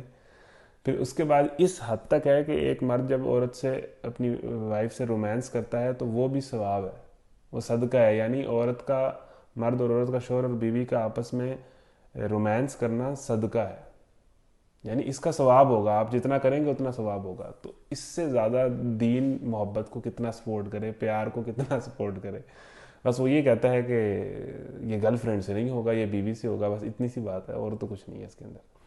یعنی کہ پسند کی شادی کی اجازت سے لے کر جلدی عمر کے اندر شادی کا حکم دے کر اور پوری پرائیویسی دے کر اور زیادہ اولاد کا دے کر، اور اس کے بعد جو ہے پھر اگر عورت کو اگر یہ ذہن میں سوال پیدا ہوتا ہے کہ بھئی یہ تو فیشن کو روکتا ہے اسلام، تو یہ بھی قطعاً غلط ہے. مطلب عورت کو حکم دیا گیا ہے کہ تیار ہو، مطلب اس کو ناپسند کیا گیا ہے کہ شوہر گھر میں آئے اور عورت تیار نہ ہوئی ہو، اس نے میک اپ نہ کیا ہو وہ اپنے ہسبینڈ کے لیے. تو عورت کو تو حکم ہے کہ آپ تیار ہوں اپنے ہسبینڈ کے لیے، اپنے شوہر کے لیے. مطلب تیار ہونے کا بھی، اچھا لگنے کا بھی، ہر چیز کا اسلام حکم دیتا ہے، انکریج کرتا ہے، لیکن وہ مرد اور عورت، شوہر اور بیوی کے درمیان ہے سب کچھ، اس سے باہر نہیں ہے، اور اس سے باہر ہونا بھی نہیں چاہیے، سیدھی سی بات ہے. یعنی کہ نکاح کو اتنا سپورٹ کرتا ہے، اور نکاح کو قائم رکھنے کو، اور نکاح کے اندر جو ہے مطلب وہ جس طرح سنت ہے کہ وہ بیوی کو اپنے ہاتھ سے کھلانا، اور نبی کریم صلی اللہ علیہ وسلم کا جو ان کی وائف جہاں سے پانی پیتی تھیں تو اسی جگہ سے پانی پینا، یہ سارا رومانس ہی تو ہے، اور کیا ہے. تو اسلام قطعاً محبت کا دشمن نہیں ہے، اسلام قطعاً فیشن کا دشمن نہیں ہے، لیکن وہ اس کو لمٹ کرتا ہے کہ آپ شوہر بیوی کے لیے، بیوی شوہر کے لیے، بس اسی زندگی کو آپ خوب انجوائے کریں. تو یہ آ کے یہاں پر بات ختم ہوتی ہے. اس طرح اللہ تعالیٰ تمہارے لیے اپنے ارشادات کی، اور جو عورتیں جوانی سے گزر بیٹھی ہوں، نکاح کی امیدوار نہ ہوں، وہ اگر اپنی چادریں اتار کر رکھتے ہیں تو ان پر کوئی گناہ نہیں ہے. اور یہ سارے پردے کے احکامات اور اتنے شدید احکامات صرف اس لیے ہیں کہ مرد کہیں اور نہ محبت کر بیٹھے، بے وفائی نہ کرے اپنی عورت کے ساتھ، اور عورت مرد کے ساتھ بے وفائی نہ کرے. کیونکہ جب بے پردگی ہوگی، بے حیائی ہوگی، تو پھر یہ چیزیں کھلے عام ہوں گی، پھر بڑے بڑے شریف لوگ بھی ریزسٹ نہیں کر پائیں گے. ٹھیک ہے جی. تو اسلام بیسیکلی محبت کو قائم رکھنے کی بات کرتا ہے، اور اس کی وجہ سے ساری بے پردگی اور بے حیائی کو ختم کرتا ہے، بشرط یہ کہ زینت کی نمائش کرنے والی نہ ہو. یعنی زینت کی نمائش کی نیت بوڑھی عورت میں بھی ہو تو وہ گناہ گار ہے، جوان تو دور کی بات ہے. تاہم وہ بھی حیاداری ہی برتیں تو ان کے حق میں اچھا ہے. پھر بھی یہ کہ بہتر یہی ہے کہ چادر لیے ہی رکھیں، یعنی کہ آپ اندازہ کریں. اور اللہ سب کچھ سنتا اور جانتا ہے. کوئی حرج نہیں اگر کوئی اندھا یا لنگڑا یا مریض کسی کے گھر سے کھا لے، ورنہ تمہارے اوپر اس میں کوئی مذائقہ ہے کہ اپنے گھروں سے کھاؤ، یا اپنے باپ دادا کے گھروں سے، یا اپنی ماں نانی کے گھروں سے، یا اپنے بھائیوں کے گھروں سے. اچھا یہ بڑی مطلب ایک خوبصورت آیت ہے کہ اپنے کزنس کے گھر سے کھانے پینے کی اجازت ہے، مطلب بغیر پوچھے بھی آپ کھا سکتے ہیں. یعنی کہ نہ تمہارے اس پر کوئی مذائقہ ہے کہ اپنے گھروں سے کھاؤ، یا اپنے باپ دادا کے گھروں سے، یا اپنی ماں نانی کے گھروں سے، یا اپنے بھائیوں کے گھروں سے، یا اپنی بہنوں کے گھروں سے، یا اپنے چچاؤں کے گھروں سے، یا اپنی پھوپھیوں کے گھروں سے، پھوپھی پتہ نہیں مانے گی کہ نہیں، یا اپنے ماموں کے گھروں سے، یا اپنی خالاؤں کے گھروں سے، یا ان گھروں سے جن کی کنجیاں تمہاری سپردگی میں ہوں، یا اپنے دوستوں کے گھروں سے. یعنی کہ ان کے گھروں سے آپ کو کھانے پینے کی، ٹھیک ہے، بھرپور اجازت ہے، آپ کھائیں پئیں، بلا اجازت بھی کھا لیں. دوسرے کو مائنڈ نہیں کرنا چاہیے، اسے کنجوسی کا ثبوت نہیں دینا چاہیے کہ بھئی آپ کا کچھ لگتا ہے، کھا لیا تو کچھ نہیں ہو گیا. لیکن اس میں بھی مینرز اپنی جگہ موجود ہیں کہ بھئی کھانے پہ نظر رکھنا، کھلانے سے بھاگنا، وہی ساری بات. ٹھیک ہے، اس حد تک کرنا کہ دوسرا اریٹیٹ ہو. تو یہ جو رشتہ داروں کے اندر باہم آنا جانا، پارٹیز کرنا، کھانا کھلانا، یہ بڑا اپریشیٹ کیا گیا ہے. ٹھیک ہے نا. تو ان کے اس سے محبت بڑھتی ہے. ہاں اس کے اندر یہ چیز آ جائے کہ اسی کھلایا سی تو انہوں نے نہیں کھلایا، تو اسی آئندہ کھلایا سی تو انہوں نے آئندہ نہیں کھلایا، یہ چیز پھر خراب کرتی ہے. ہاں خیال رکھنا چاہیے کہ اس نے میرا اتنا کیا تو میں بھی اس کا اتنا کروں، لیکن اس کی ایکسپیکٹیشن لگا لینا اور اس کی بنیاد پر مائنڈ کر دینا، یہ درست رویہ نہیں ہے. تو ان سارے گھروں سے جی پھر اینڈ پہ آ کے اپنے دوستوں کے گھروں سے بھی آپ کو کھانے کی بھرپور اجازت ہے، اور اس طرح ایک دوسرے کو کھلانا چاہیے. اس میں کوئی حرج نہیں ہے کہ تم لوگ مل کر کھاؤ یا الگ الگ. البتہ جب گھروں میں داخل ہوا کرو تو اپنے لوگوں کو سلام کیا کرو. یعنی گھر میں داخل ہونے سے ہوتے وقت پہلے ہی فریج میں نہیں گھس جانا، پہلے سلام کرنا ہے، پھر آپ بسم اللہ کر لیں. یعنی اٹیک نہ کریں، سلام دعا بات چیت، اور اس کے بعد کھانا پینا بھی کھائیں. البتہ جب گھروں میں داخل ہوا کرو تو اپنے لوگوں کو سلام کیا کرو. دعائے خیر اللہ کی طرف سے مقرر فرمائی ہوئی ہے، یعنی سلام کا بھی حکم ہے. اب کسی کو یہ یاد رہ جائے کہ صرف روٹی کھانے کا حکم ہے تو وہ یہ بھی یاد رکھے کہ سلام کا بھی حکم ہے، دعائے خیر. اللہ کی طرف سے مقرر فرمائی ہوئی بڑی بابرکت اور پاکیزہ اس طرح اللہ تعالیٰ تمہارے سامنے آیات بیان کرتا ہے، توقع ہے کہ تم سمجھ بوجھ سے کام لوگے۔ مومن تو اصل میں وہی ہیں جو اللہ اور اس کے رسول کو دل سے مانے، اور جب کسی اجتماعی کام کے موقع پر رسول کے ساتھ ہوں تو اس سے اجازت لیے بغیر نہ جائیں۔ اے نبی صلی اللہ علیہ وسلم، جو لوگ تم سے اجازت مانگتے ہیں وہی اللہ اور رسول کے ماننے والے ہیں، پس جب وہ اپنے کسی کام سے اجازت مانگے تو جسے تم چاہو اجازت دے دیا کرو، اور ایسے لوگوں کے حق میں اللہ سے دعائے مغفرت کیا کرو، اللہ یقیناً غفور الرحیم ہے۔ یعنی نبی کریم صلی اللہ علیہ وسلم اور صحابہ ایک جماعت کی طرح تھے، یعنی کسی کا اس سے الگ ہونا پاسبل نہیں تھا۔ مطلب کوئی آگے پیچھے ہے کسی اجتماعی جدوجہد کے اندر تو اسے باقاعدہ رخصت لینی پڑتی تھی، لیو لینی پڑتی تھی، اور جو لیو نہیں لیتا تھا وہ بہت بڑا گناہ گار ہوتا تھا، اور جو لیو لیتا تھا اس کو بھی اللہ تعالیٰ نے کہا ہے کہ اے نبی آپ اس کے لیے بھی مغفرت کی دعا کریں کہ یہ آپ سے دور ہو کے، یعنی آپ جو بھی جدوجہد کر رہے ہیں، جہاد کا معاملہ ہے، کوئی بھی معاملہ ہے، تو اگر یہ اس میں شریک نہیں ہو سکا تو آپ اس کی مغفرت کی دعا کریں کہ یہ اتنی بڑی نیکی سے محروم ہو گیا ہے، ٹھیک ہے۔ تو یعنی تم سے جب بھی الگ ہوں تو اجازت مانگیں، اور ایسے لوگوں کے حق میں اللہ سے دعائے مغفرت کیا کرو، لیکن غفور الرحیم ہے۔ مسلمانوں اپنے درمیان رسول کے بلانے کو آپس میں ایک دوسرے کا سا بلانا سمجھ رہے کہ کسی رسول نے اگر آپ کو بلایا ہے، طلب فرمایا ہے، تو یہ ایسا نہیں ہے کہ آپ کے کسی دوست نے آپ کو بلا لیا، یہ اللہ کے رسول نے بلایا ہے۔ دوست نے بلایا ہے تو چلو بندہ جائے نہ جائے، انویٹیشن آیا جائے، یہ ایسا معاملہ نہیں ہے، اللہ کے رسول کی طرف سے دعوت آئی ہے، تو یہ فرض کا درجہ رکھتی ہے۔ اللہ ان لوگوں کو خوب جانتا ہے جو تم میں ایسے ہیں کہ ایک دوسرے کی آڑ لیتے ہوئے چپکے سے چھٹک جاتے ہیں۔ رسول کے حکم کی خلاف ورزی کرنے والوں کو ڈرنا چاہیے کہ وہ کسی فتنے میں گرفتار نہ ہو جائیں یا ان پر دردناک عذاب نہ آ جائے۔ خبردار رہو، آسمان و زمین میں جو کچھ ہے اللہ کا ہے، تم جس روش پر بھی ہو اللہ اس کو جانتا ہے۔ جس لوگ اس کی طرف پلٹائے جائیں گے وہ انہیں بتا دے گا کہ وہ کیا کچھ کر کے آئے ہیں، وہ ہر چیز کا علم رکھتا ہے۔ سورہ فرقان۔ سورہ فرقان مکی ہے جی۔ اللہ کے نام سے جو بے انتہا مہربان اور رحم فرمانے والا ہے۔ تبارک الذی نزل الفرقان علی عبدہ لیکون للعالمین نذیرا الذی لہ ملک السماوات والارض ولم یتخذ ولدا ولم یکن لہ شریک فی الملک وخلق کل شیء فقدرہ تقدیرا واتخذوا من دونہ آلہۃ لا یخلقون شیئا وهم یخلقون ولا یملکون لانفسہم ضرا ولا نفعا ولا یملکون موتا ولا حیاۃ ولا نشورا۔ نہایت متبرک ہے وہ جس نے یہ فرقان اپنے بندے پر نازل کیا۔ فرقان کہتے ہیں فرق کرنے والی چیز کو، جو بکس واضح طور پر فرق نمایاں کرتے ہیں، یعنی یوم الفرقان اگر یوم بدر کو کہا گیا ہے تو اس نے حق اور باطل کو فرق کر کے رکھ دیا، مطلب دودھ کا دودھ پانی کا پانی ہو گیا، یعنی کوئی ابہام نہ رہے، ہر چیز کلیئر ہو جائے۔ تو قرآن کو فرقان بھی کہا جاتا ہے کہ یہ حلال اور حرام کو، حق اور باطل کو اس میں صحیح واضح فرق کر کے رکھ دیتی ہے اور اس کو الگ الگ کر دیتی ہے۔ تو یہ کتاب فرقان کی حیثیت بھی رکھتی ہے۔ یہ جو قرآن ہے یہ فرقان ہے جو غلط اور صحیح میں فرق کر کے رکھ دیتا ہے، حلال اور حرام کی تمیز بتا کے رکھ دیتا ہے، اور بتا دیتا ہے کہ کیا ٹھیک ہے کیا غلط ہے، اور بالکل کلیئر فرق کر کے واضح کر دیتا ہے۔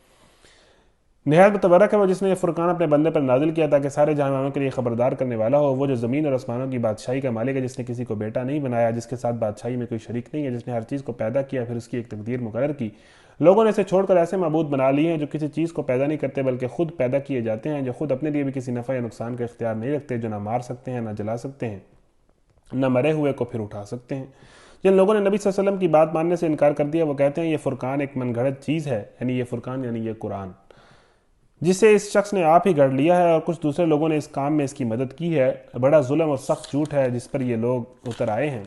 کہتے ہیں کہ یہ پرانے لوگوں کی لکھی ہوئی چیزیں ہیں جنہیں یہ شخص نقل کرتا ہے اور وہ اسے صبح و شام سنائی جاتی ہیں۔ اے نبی صلی اللہ علیہ وسلم ان سے کہو کہ اسے نازل کی ہے اس نے جو زمین اور آسمان کا بھید جانتا ہے، حقیقت یہ ہے کہ وہ بڑا غفور الرحیم ہے۔ کہتے ہیں یہ کیسا رسول ہے جو کھانا کھاتا ہے اور بازاروں میں چلتا پھرتا ہے، یعنی ایک انسان ہے نا جو کھانا، مطلب یہ کیسے رسول ہیں کہ جو روٹین لائف ہماری طرح کی گزار رہے ہیں، کھا پی رہے ہیں، بازاروں میں پھر رہے ہیں۔ تو یعنی وہی بات کہ کوئی فرشتہ آئے اور آپ کو دین کی دعوت دے، تو اللہ تعالیٰ کا یہ طریقہ نہیں ہے، وہ انسانوں کے اندر سے انسانوں کو ہی منتخب کرتا ہے تاکہ وہ انہی کی بات انسان سمجھ سکیں گے نا، کہ ایک انسان ہے وہ خود اس دین پر چل کر دکھا رہا ہے تاکہ اس کو فالو کریں۔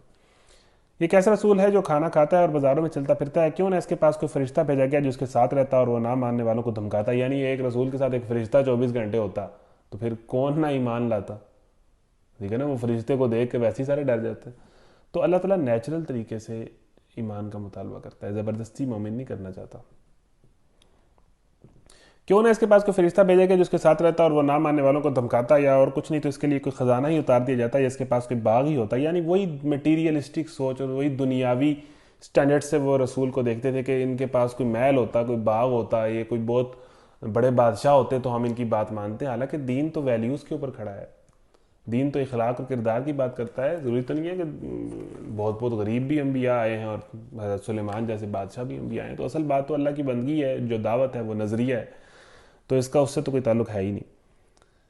تو اور یہ ظالم, اچھا یہ اس کے پاس کوئی باغ ہی ہوتا جس سے یہ اطمینان کی روزی حاصل کرتا, اور یہ ظالم کہتے ہیں تم لوگ تو ایک سحر زدہ آدمی کے پیچھے لگ گئے ہو, دیکھو کیسی کیسی حجتیں یہ لوگ تمہارے آگے پیش کر رہے ہیں. ایسے بیکے ہیں کہ کوئی ٹھکانے کی بات ان کو نہیں سوچتی. بڑا بابرکت ہے وہ جو اگر چاہے تو ان کو تجویز کردہ چیزوں سے بھی زیادہ بڑھ چڑھ کر تم کو دے سکتا ہے. ایک نہیں بہت سے باغ جن کے نیچے نہریں بہتی ہوں اور بڑے بڑے محل, یعنی اللہ تعالیٰ چاہے تو وہ جو یہ کہہ رہے ہیں اس سے بہت بڑھ کر ہے نبی تجھے دے سکتا ہے. اصل بات یہ ہے کہ لوگ اس گھڑی کو جھٹلا چکے ہیں, اس گھڑی کو یعنی قیامت کی گھڑی کو, اور جو اس گھڑی کو جھٹلائے اس کے لیے ہم نے بھڑکتی ہوئی آگ مہیا کر رکھی ہے. وہ جب دور سے ان کو دیکھے گی تو یہ اس کے غضب اور جوش کی آوازیں سن لیں گے, اور جب یہ دست و پابستہ اس میں ایک تنگ جگہ ٹھونسے جائیں گے تو اپنی موت کو پکارنے لگیں گے. اس وقت ان سے کہا جائے گا آج ایک موت کو نہیں بہت سی موتوں کو پکارو, یعنی آج ایک موت کو نہ پکارو بہت سی موتوں کو پکارو, جو مرضی کرو, یعنی کہ آج اب تم اس سزا سے نہیں بچ سکتے. ان سے پوچھو یہ انجام اچھا ہے یا وہ ابدی جنت جس کا وعدہ خدا ترس پر پرہیزگاروں سے کیا گیا ہے, جو ان کے عمل کی جزا اور ان کے سفر کی آخری منزل ہوگی, جس میں ان کی ہر خواہش پوری ہوگی, جس میں وہ ہمیشہ رہیں گے, جس کا عطا کرنا تمہارے رب کے ذمے ایک واجب الادا وعدہ ہے. یعنی اللہ تعالیٰ کہتا ہے کہ جنت دینا میرے ذمے واجب ہے. اللہ تعالیٰ نے اپنے اوپر یہ ذمہ لے لیا, یعنی زبان دی ہوئی ہے. اس طرح نہیں کہتے کہ یہ بس یہ تو میرے اوپر ہے نا, یہ میرے پہ چھوڑ دو, یہ تو میں کر کے رہوں گا. تو جو اللہ کا فرما بردار بندہ ہے اللہ تعالیٰ نے اس کو گارنٹی دی ہوئی ہے. اللہ تعالیٰ کہتا ہے کہ میرے اوپر واجب ہے کہ میں اس کو ریوارڈ دوں گا, اس کو جنت دوں گا. اور وہی دن ہوگا جب کہ تمہارا رب ان لوگوں کو بھی گھیر لائے گا اور ان کے ان معبودوں کو بھی بلائے گا جنہیں آج یہ اللہ کو چھوڑ کر پوج رہے ہیں. پھر وہ ان سے پوچھے گا کیا تم نے میرے ان بندوں کو گمراہ کیا تھا یا یہ خود راہ راست سے بھٹک گئے تھے؟ وہ عرض کریں گے پاک ہے آپ کی ذات ہماری تو یہ بھی مجال نہ تھی کہ آپ کے سوا کسی کو اپنا مولا بنائیں, مگر آپ نے ان کو اور ان کے باپ دادا کو خوب سمارے زندگی دیا حتیٰ کہ یہ سبق بھول گئے اور شامت زدہ ہو کر رہے. یوں جھٹلا دیں گے وہ تمہارے معبود تمہاری ان باتوں کو جو آج تم کہہ رہے ہو. یعنی اسی سے یہ بات ظاہر ہو رہی ہے کہ یہ معبود جو ہیں یہ کوئی نیک انسان ہے, یعنی یہ چاند سورج اور لکڑی یا پتھر کے معبود نہیں ہیں جن سے اللہ تعالیٰ قیامت دن پوچھے گا اللہ تعالیٰ. یعنی وہ انسان ہوں گے, یعنی جن کو بعد میں پیر فقیر بنا لیا گیا اور ان کی قبروں کو شرک کا اڈا بنا لیا گیا. یعنی یہ کوئی نیک, پھر حضرت عیسیٰ کا جس طرح کا معاملہ ہے ان کو خدا مانا جاتا ہے. تو بیسیکلی یہ انسان ہوں گے اور وہ اللہ تعالیٰ کو کہیں گے کہ ہم نے تو ان کو نہیں کہا تھا کہ آپ شرک کریں. یہ بعد میں ان کے پاس کوئی پیسہ آیا ہے اور پھر یہ گمراہ ہوئے ہیں اور انہوں نے اپنے دین کو اس طرح کا بدعتوں والا اور شرک والا دین بنا لی. ہم نے تو انہیں ایک اللہ کی بندگی کرنے کا ہی کہا تھا. تو یعنی کہ وہ لوگ جس کے پیچھے لوگوں نے بڑے بڑے شرک کے اڈے بنائے ہوئے ہیں وہ خود تو انہوں نے ساری زندگی توحید کی دعوت دی, اور وہ اللہ تعالیٰ کو بھی یہ کہیں گے کہ یہ جتنے بھی ہمارے مرید بن کر آ رہے ہیں ہم ان کو ڈساؤن کرتے ہیں, ہم نے انہیں یہ بات کہی نہیں تھی. یعنی کہ وہ جن کو آپ سمجھ رہے ہیں کہ وہ قیامت کے دن آپ کو زبردستی جنت میں لے جائیں گے وہ آپ کو ڈساؤن کر دیں گے. وہ کہیں گے اللہ ہم نے تو نہیں کہا تھا یہ کام کرو. یعنی کتنی بڑی غلط فہمی ہے جو ہمیں ان انسانوں سے ہے, جو ہم اپنا بنا لیتے ہیں کہ یہ ہمیں اللہ سے بچا لے گا.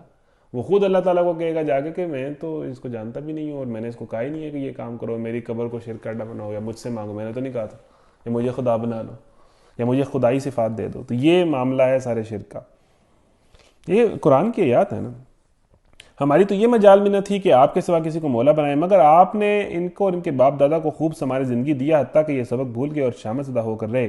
یوں جھٹلا دیں گے وہ تمہارے معبود تمہاری ان باتوں کو جو آج تم کہہ رہے ہو, پھر تم نہ اپنی شامت کو ٹال سکو گے نہ کہیں سے مدد پا سکو گے, اور جو بھی تم میں سے ظلم کرے اسے ہم سخت عذاب کا مزہ چکھائیں گے. اے نبی صلی اللہ علیہ وسلم تم سے پہلے جو رسول بھی ہم نے بھیجے تھے وہ سب بھی کھانا کھانے والے اور بازاروں میں چلنے پھرنے والے لوگ ہی تھے. یعنی وہ بھی ایک عام انسان جس طرح ایک انسان ہوتا ہے اور جس کے اندر انسانی ضرورتیں ہوتی ہیں, کھانا پینا جو انسان کی ضرورتیں ہیں, سونا, ٹھیک ہے, تو وہ اسی طرح باقی رسول بھی انسانوں کی طرح تھے. وہ سب بھی کھانا کھانے والے اور بازاروں میں چلنے پھرنے والے لوگ ہی تھے. دراصل ہم نے تم لوگوں کو ایک دوسرے کے لیے آزمائش کا ذریعہ بنا دیا ہے. کیا تم صبر کرتے ہو؟ تمہارا رب سب کچھ دیکھتا ہے. یعنی صبر کرو, اللہ تعالیٰ سب کچھ دیکھ رہا ہے اور یہ ساری چیزیں ایک آزمائش ہیں, ایک امتحان ہے. 19واں سپارہ. وقال الذين لا يرجون لقاءنا لولا انزل علينا الملائكة او نرى ربنا لقد استكبروا في انفسهم واتوا عتوا كبيرا يوم يرون الملائكة لا بشرى يومئذ للمجرمين ويقولون حجرا محجورا. 19واں سپارہ. وقال الذين لا يرجون لقاءنا لولا انزل علينا الملائكة او نرى ربنا لقد استكبروا في انفسهم وعتوا عتوا كبيرا يوم يرون الملائكة لا بشرى يومئذ للمجرمين جو لوگ ہمارے حضور پیش ہونے کا اندیشہ نہیں رکھتے وہ کہتے ہیں کیوں نہ فرشتے ہمارے پاس بھیجے جائیں یا پھر ہم اپنے رب کو دیکھیں، بڑا گھمنڈ لے بھی بیٹھے ہیں، یہ اپنے نفس سے اور حد سے گزر گئے ہیں، یہ اپنی سرکشی میں۔ جس روز یہ فرشتوں کو دیکھیں گے وہ مجرموں کے لیے کسی بشارت کا دن نہ ہوگا، چیخ اٹھیں گے کہ پناہ با خدا اور جو کچھ بھی ان کا کیا دھرا ہے اسے لے کر ہم غبار کی طرح اڑا دیں گے۔ بس وہی لوگ جو جنت کے مستحق ہیں اس دن اچھی جگہ ٹھہریں گے اور دوپہر گزارنے کو عمدہ مقام پائیں گے۔ آسمان کو چیرتا ہوا ایک بادل اس روز نمودار ہوگا اور فرشتوں کے پرے اتار دیے جائیں گے۔ اس روز حقیقی بادشاہی صرف رحمان کی ہوگی۔ اس دن یہ سارے چھوٹے موٹے دنیاوی بادشاہ ختم ہو جائیں گے اور ایک اللہ کی بادشاہی ہوگی کہ جس نے دنیا میں اللہ سے بنا کے رکھی ہوگی وہی اس آخرت کے دن کامیاب ہوگا، اور جو دنیاوی بادشاہوں کی چاپلوسیاں اور خوش آمدیں کرتا رہا اور ان کے بنائے ہوئے دینوں پر چلتا رہا اس کو پھر قیامت کے دن جو ہے اس کی کوئی پیش نہیں جائے گی، اور وہ منکرین کے لیے بڑا سخت دن ہوگا۔ ظالم انسان اپنا ہاتھ چبائے گا۔ اللہ اکبر۔ وَيَوْمَ يَعَضُّ الظَّالِمُ عَلَىٰ يَدَيْهِ يَقُولُ يَا لَيْتَنِي اتَّخَذْتُ مَعَ الرَّسُولِ سَبِيلًا۔ سنیں جی، بڑی سخت آیات ہیں کہ ظالم انسان اس دن اپنا ہاتھ چبائے گا، یعنی انسان جب اپنے ہاتھ چباتا ہے، ناخن چباتا ہے تو وہ پریشانی کی کیفیت میں ہوتا ہے۔ بعض اوقات بعض انسان بہت پریشانی میں اپنے ہاتھ چبانے لگ جاتے ہیں اور کہے گا کاش میں نے رسول کا ساتھ دیا ہوتا۔ یعنی رسول کا ساتھ دینا کیا ہے کہ رسول کے دین کا ساتھ دیا ہوتا، اسلام کا ساتھ دیا ہوتا، رسول نے جو باتیں کی تھی میں ان کو مانا ہوتا، ان کا چلا ہوتا، ان کی بات کی ہوتی۔ اور اس کے بعد کیا کہے گا؟ بڑی سخت بات ہے، ہائے میری کم بختی، کاش میں نے فلانے شخص کو دوست نہ بنایا ہوتا۔ الفاظ ہیں قرآن کے، یا ویلتی لیتنی لم اتخذ فلانا خلیلا، میں نے اس کو دوست بنا لیا اور اس نے میری زندگی کا بیڑا غرق کر دیا، مجھے ہر برائی میں ہر بے حیائی میں اس دوست نے لگا دیا۔ یہ جو دوستی ہے نا بھائی جان، یہ قیامت والے دن آپ کوسیں گے۔ اگر آپ نے کوئی برے دوست بنائے ہوئے ہیں نا، یا آپ کی کمپنی بری ہے اور آپ اس کو نہیں چھوڑ پا رہے، یا آپ کو وہی چیز مجبور کرتی ہے بہت سارے غلط کام کرنے میں، تو بھائی بھاڑ میں جائے وہ چیز، اس کو چھوڑ دیں، قیامت کے دن بڑا ریگریٹ ہوگا۔ یعنی باقاعدہ الفاظ ہیں کہ یعنی کہ رسول، اس کا مطلب ہے کہ رسول کے راستے پر، اسلام کے راستے سے دوست روکتے ہیں بیسیکلی، کیونکہ دوستوں نے بڑے بڑے الٹے سیدھے کام کرنے ہوتے ہیں اور دوستوں کو تو پھر سپورٹ کرنا پڑتا ہے، دوستی میں تو پھر سب کچھ چلتا ہے۔ تو دیکھیں کہ وہ اس دن ہاتھ چبا کے کہے گا، سر پٹخ کر کہے گا، حسرتیں بھر بھر کر کہے گا کاش میں نے فلانے کو دوست نہ بنایا ہوتا، اس نے مجھے دین سے دور کر دیا، برائی پہ لگا دیا، گانوں پر لگا دیا، ڈانس پر لگا دیا، الٹی سیدھی حرکتوں پر لگا دیا، فضولیات پر لگا دیا، سگریٹ پر لگا دیا، نشے پر لگا دیا۔ یہ سارے کام ہوتے ہی دوستوں کی وجہ سے۔ تو بھائی جان، المرء علی دین خلیلہ، آدمی اپنے دوست کے دین پر ہوتا ہے، تو ہر کوئی دیکھ لے وہ کس کو دوست بنا رہا ہے۔ دوست بنانا، اپنا پارٹنر چننا، اپنے ایسے لوگ چننا جن کے ساتھ آپ اپنا ٹائم سپینڈ کرتے ہیں۔ سلام دعا تو انسان کی ہر اچھے برے سے ہوتی ہے اور ہونی بھی چاہیے، اور دائی کی تو بالخصوص ہونی چاہیے، لیکن یہ دوستی والا معاملہ، تو قیامت والے دن بھائی جان وہ سر پٹکے گا کہ کاش میں نے فلانے کو دوست نہ بنایا ہوتا۔ اس کے بہکاوے میں آ کر میں نے وہ نصیحت نہ مانی جو میرے پاس آئی تھی۔ شیطان انسان کے حق میں بڑا ہی بے وفا نکلا، اور رسول کہے گا کہ اے میرے رب، میری قوم کے لوگوں نے اس قرآن کو نشانہ تضحیک بنا دیا تھا۔ پھر اللہ تعالیٰ پوچھے گا، یعنی کہ دو حسرتیں انسان کرے گا کہ کاش میں نے رسول کا ساتھ دیا ہوتا قیامت کا منظر دیکھ کے۔ دوسرا وہ سوچے گا کہ کاش میں نے فلانے کو دوست نہ بنایا ہوتا، فلانے کی بات نہ مانی ہوتی، فلانے کو فالو نہ کیا ہوتا۔ پھر رسول ایک بات کہیں گے اللہ تعالیٰ سے کہ اے اللہ، ان لوگوں نے اس قرآن کو چھوڑ دیا تھا، جتنے آج ہاتھ چبا رہے ہیں، سر پٹک رہے ہیں اور حسرتیں کر رہے ہیں، انہوں نے دنیا میں بیسیکلی غلطی کیا کی تھی کہ قرآن کو چھوڑ دیا تھا۔ حاضل قرآن مہجورا، ایک الفاظ ہے کہ قرآن کو چھوڑ دیا تھا، نشانہ تضحیک بنا لیا تھا، کہ یعنی کہ یہ قرآن کی باتوں کو، اسلام کی باتوں کا مذاق اڑاتے تھے، اس کو مذاق سمجھتے تھے، شوگر سمجھتے تھے، میم سمجھتے تھے۔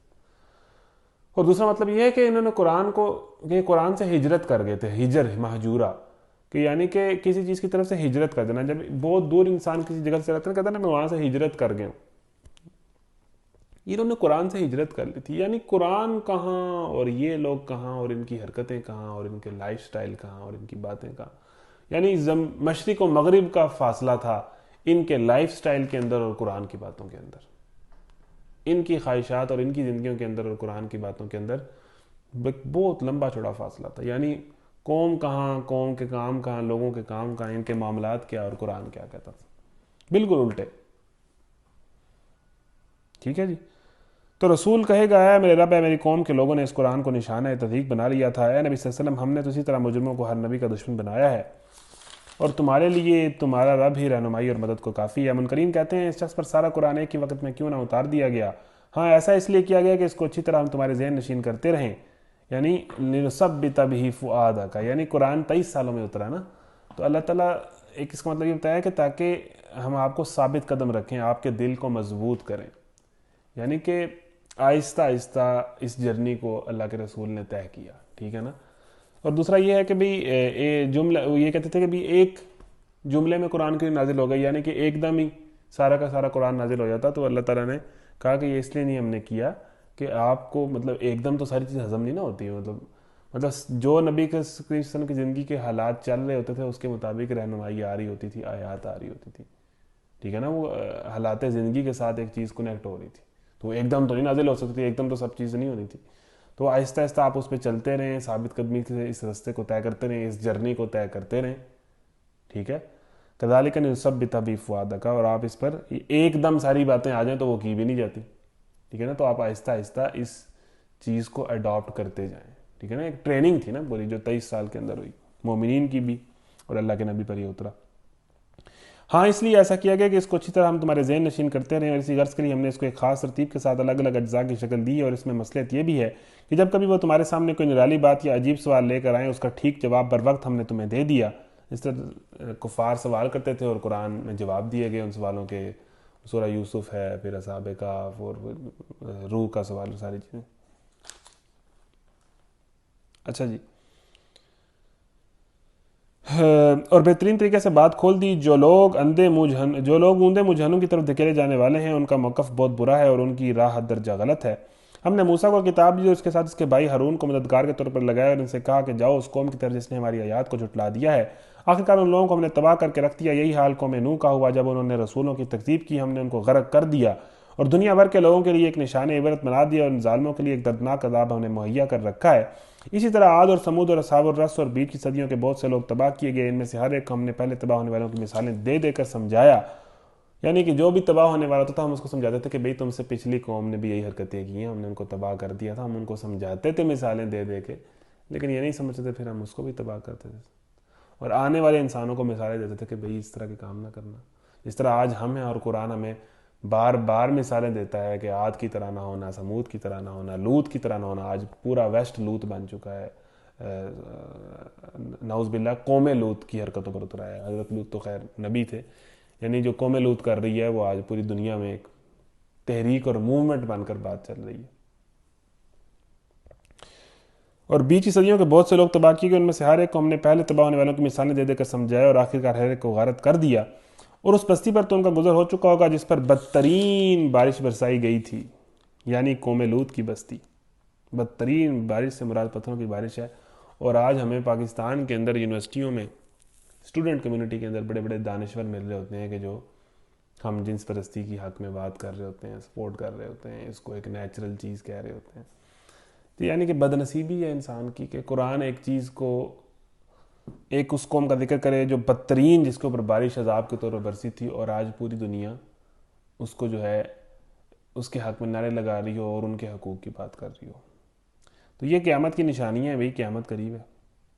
کیا انہوں نے اس کا حال دیکھا نہ ہوگا، مگر یہ موت کے بعد دوسری زندگی کی توقع ہی نہیں رکھتے. یہ لوگ جب تمہیں دیکھتے ہیں تو تمہارا مذاق بنا لیتے ہیں، کہتے ہیں کیا یہ شخص ہے جسے خدا نے رسول بنا کر بھیجا ہے؟ اس نے تو ہمیں گمراہ کر کے اپنے معبودوں سے برگشتہ ہی کر دیا ہوتا اگر ہم ان کی عقیدت پر جم نہ گئے ہوتے. یعنی اگر ہم اپنے بتوں سے ہم عقیدت پر جمے نہ رہتے تو یہ تو ہمیں گمراہ کر دیتا. یعنی یہ اس طرح کی بات کرتے تھے. اچھا، وہ وقت دور نہیں ہے جب عذاب دیکھ کر انہیں خود معلوم ہو جائے گا کہ کون گمراہی میں دور نکل گیا تھا. کبھی تم نے اس شخص کے حال پر غور کیا جس نے اپنی خواہش نفس کو اپنا خدا بنا لیا ہو؟ ارأیت من اتخذ الہہ ہوا، کہ یعنی انسان اپنی خواہشات کو خدا کس طرح بناتا ہے. یعنی انسان جس کی بات مانتا ہے وہی اس کا خدا ہوتا ہے. اگر آپ ایک خدا کو چھوڑیں گے تو آپ نفس کو خدا بنا لیں گے. یعنی ہم اپنی خواہشات کو پوجتے ہیں، نفسانی خواہشات کو. تو کیا اللہ تعالیٰ کہہ رہا ہے کہ یعنی جو دل میں آیا، جو نفس نے کہا وہ کر گزرے. تو کیا تم نے اس شخص کے حال پر غور کیا اس نے اپنی خواہش نفس کو اپنا خدا بنا لیا ہو؟ کیا تم ایسے شخص کو راہ راست پر لانے کا ذمہ لے سکتے ہو؟ کیا تم سمجھتے ہو کہ ان میں سے اکثر لوگ سنتے اور سمجھتے ہیں یہ تو جانوروں کی طرح ہیں، بلکہ ان سے بھی گئے گزرے؟ تم نے دیکھا نہیں کہ تمہارا رب کس طرح سایہ پھیلا دیتا ہے؟ اگر وہ چاہتا تو اسے دائمی سایہ بنا دیتا۔ ہم نے سورج کو اس پر دلیل بنایا، پھر جیسے جیسے سورج اٹھتا جاتا ہے ہم اس سائے کو رفتہ رفتہ اپنی طرف سمیٹتے چلے جاتے ہیں۔ اور وہ اللہ ہی ہے جس نے رات کو تمہارے لیے لباس اور نیند کو سکون موت اور دن کو جی اٹھنے کا وقت بنایا۔ نہیں جی، اللہ تعالیٰ سے دعا ہے کہ ہم نے جو پڑھا ہے ہمیں اس پر عمل کرنے کی توفیق عطا فرمائے۔ 1 گھنٹہ مکمل ہو گیا ہے، کل آگے سے اس کا دوسرا حصہ کا آغاز کریں گے، سورہ فرقان مکمل کریں گے اور اگلی صورت پڑھیں گے۔ اللہ تعالیٰ سے دعا ہے رمضان کے اندر ہم انشاءاللہ اس کو مکمل کریں گے، اس پورے قرآن کو انشاءاللہ تعالیٰ۔ اللہ تعالیٰ سے دعا ہے کہ جو پڑھا ہے اس پر عمل کرنے کی توفیق عطا فرمائے۔ وآخر دعوانا الحمدللہ رب العالمین۔ السلام علیکم ورحمۃ اللہ وبرکاتہ۔